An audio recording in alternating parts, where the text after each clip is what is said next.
Graça e paz, meus queridos irmãos, aqui quem fala sou a irmã em Cristo, me chamo Ceissa e estou com mais um vídeo para o canal. Hoje eu quero falar sobre os pecados que o cristão não deve ter na sua vida com Deus. Aleluia, glória a Deus.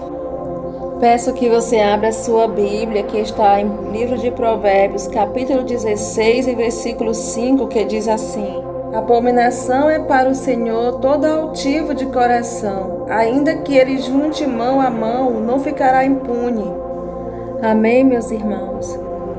Nós sabemos que todo altivo de coração se considera melhor do que os outros, e um desse pecado é a soberba. A soberba ela é definida como orgulho excessivo, de se considerar melhor do que as outras pessoas. A soberba é o pecado da pessoa extremamente vaidosa, que pensa e age como se ela estivesse acima de tudo e de todos. O oposto da soberba, meus amados irmãos, é a humildade. Então a gente tem que ser humilde de coração, não ter um coração elevado, altivo, porque isso é soberba, é orgulho, é vaidade. Aleluia, glória a Deus. A gente vê também, descrito no Gênesis, Deus proibiu que Adão e Eva provassem do fruto da árvore do conhecimento do bem e do mal. Mas o demônio, em forma de serpente, tentou os dois, dizendo que se provassem do fruto, seriam semelhantes a Deus, conhecedores do bem e do mal, querendo se tornar independentes do Senhor. Adão e Eva cometeram o pecado da desobediência e da soberba. Uma das passagens bíblicas que faz referência ao pecado da soberba é este: o Senhor detesta os orgulhosos de coração. Sem dúvida serão punidos. Aleluia. O segundo, meus irmãos, é a avareza. Peço que você abra sua Bíblia em 1 Timóteo 6, 9 e 10, que diz assim: Mas os que querem ficar ricos caem em tentação, e em laço e em muitas concupiscências loucas e nocivas, que submergem os homens na perdição e ruína, porque o amor do dinheiro é a raiz de toda espécie de males. E nessa cobiça alguns se desviaram da fé e se transpassaram a si mesmos com muitas dores. Então a gente conhece que a avareza, também chamada de ganância, é um apego excessivo aos bens materiais e ao dinheiro. A pessoa avarenta é mesquinha. Ela não gosta de compartilhar o que tem e faz de tudo para ter sempre mais. Então a avareza é o oposto da generosidade, meus amados irmãos. Então há muitas passagens na Bíblia que fazem alusão à avareza. Uma delas está em 1ª Epístola de Timóteo, redigida pelo apóstolo Paulo. Aleluia, glória a Deus. E a terceira é a inveja, que está em 1 Pedro 2 e 1, que diz assim: Livre-se, pois de toda maldade, de todo engano, hipocrisia, inveja e toda espécie de maledicência. Aleluia. Em 1 Pedro 2:1, há essa advertência sobre a inveja. Aleluia. Então a inveja, ela é a tristeza pelo bem de outra pessoa. O invejoso é aquele que se sente mal pelas conquistas alheias e é incapaz de ficar feliz pelos outros, como se a vitória da outra pessoa representasse uma perda pessoal. Então o oposto da inveja é a caridade, o desapego e o altruísmo. Há muitas passagens bíblicas sobre a inveja. Uma das mais importantes é aquela que narra o primeiro homicídio, Gênesis 4. No Antigo Testamento, lemos que Caim matou o próprio irmão porque Deus havia apreciado mais os sacrifícios feitos por Abel. Portanto, meus irmãos, de acordo com a Bíblia, o vício por trás do primeiro homicídio é a inveja. Também há outras menções a este pecado, pode ser encontrada em Gálatas 5:26.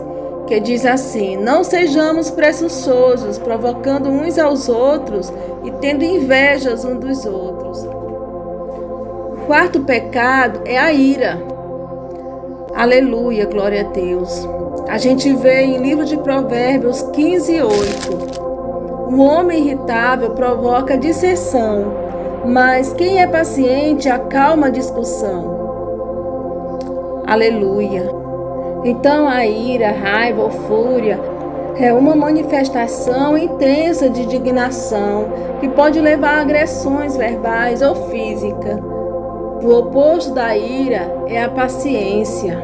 Aleluia. Há muitas passagens bíblicas que abordam o vício da pessoa irritada. A pessoa ela fica irritadiça, furiosa ou violenta. É o que se vê, por exemplo, neste versículo do livro de Provérbios. O homem irritável provoca dissensão, mas quem é paciente acalma a discussão. Em Provérbios 15:18.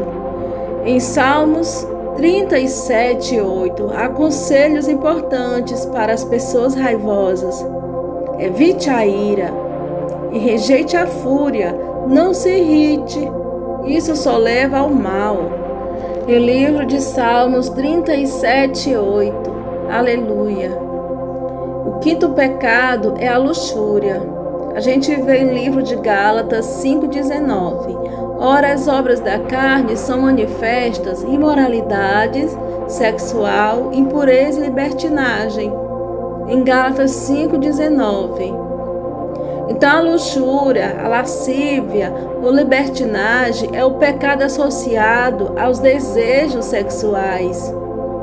Esse pecado tem a ver com o abuso do sexo ou a busca excessiva do prazer sexual. Então o oposto da luxúria é a pureza.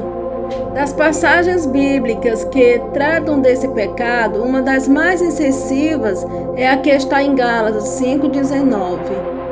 Aleluia, glória a Deus. Em Colossenses 3, 5 e 6, há outra referência.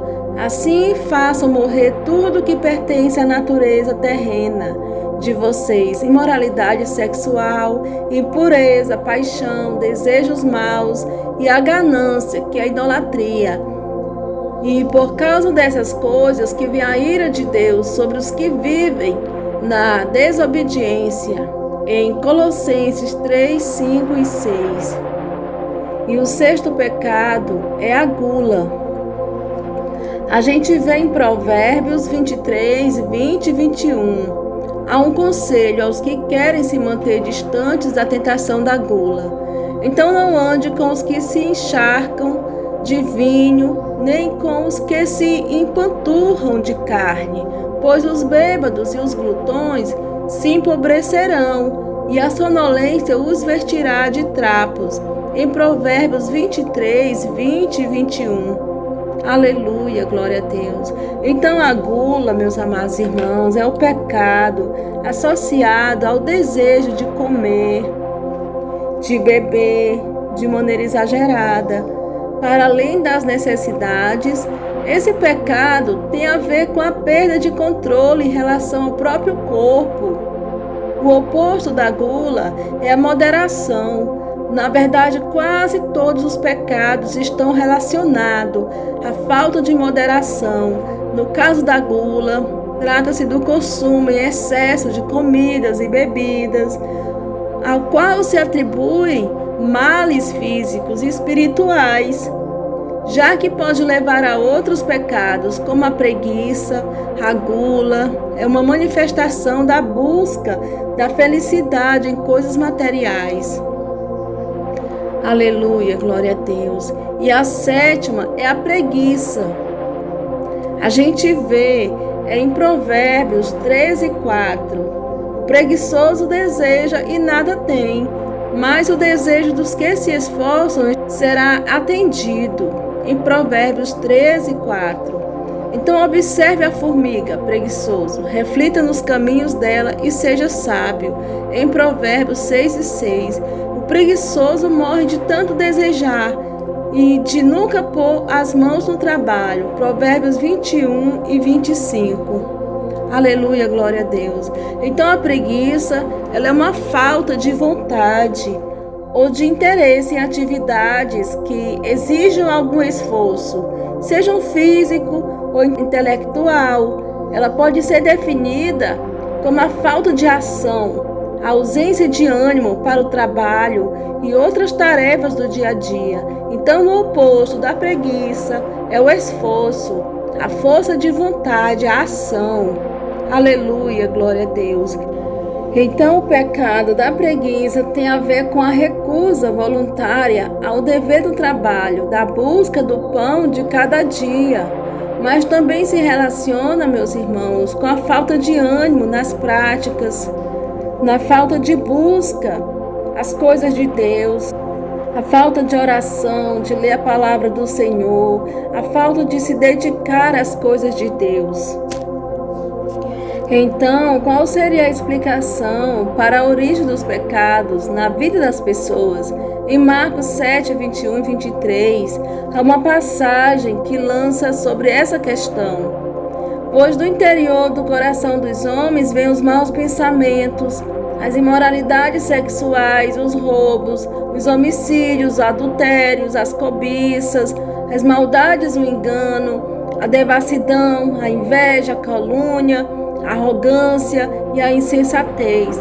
Todos esses males vêm de dentro e tornam o homem impuro. Em Marcos 7, 21 e 23, reflitam. Fiquem todos na doce paz do Senhor, na graça de Deus, na presença do Espírito Santo. Que Deus abençoe sua vida grandemente, porque nós devemos deixar de lado essas coisas que nos afastam do Senhor. O Senhor Jesus está voltando, vamos nos consertar diante da presença dEle. E se você se identificou com algum desses pecados, procure a ajuda do Espírito Santo, porque Ele é fiel para te ajudar, amém, meu amado irmão? Procure sempre servir ao Senhor, de corpo, alma e espírito, porque o Senhor está voltando e Ele vem buscar uma igreja santa, pura, lavada com seu sangue. Aleluia, glória a Deus. Fiquem todos na paz do Senhor Jesus.